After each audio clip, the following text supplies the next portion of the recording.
state officials are looking to combat issues that Wisconsin deer hunters are facing, including hunters right here in the Chippewa Valley. Today, the DNR held a series of listening sessions to hear from hunters and how the state can help.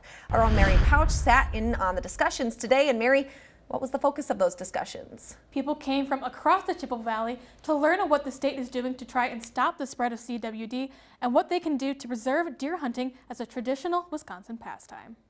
A lot of hunters just don't believe that CWD is real, and if they do, there's nothing that can be done about it. Terri Roehrig is one of many nature lovers in the Chippewa Valley looking to help the state combat the spread of CWD and inform hunters on the issue. I think we need to provide a lot more data to them to show them the impact, not only on our deer herd, but there's economic impacts as well. Her words came through loud and clear to DNR Secretary Preston Cole, who came to Mondovi to hear the public's ideas and concerns surrounding the disease. It's tough to wrangle. This is a very difficult disease to detect, so we count on hunters to get their deer tested because that's the key moving forward.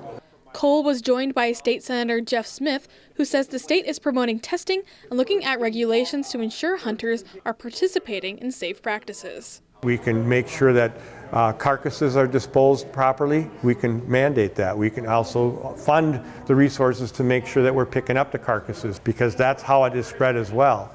So it comes all down to funding. But CWD isn't the only issue surrounding hunting. State data shows interest is waning in the outdoor activity. Now the DNR board is considering a number of solutions, including extending the gun deer season from 9 to 19 days. Longer seasons can mean a lot for people who don't spend all their time in Wisconsin, who may have to travel back to Wisconsin, who are on spring break from school.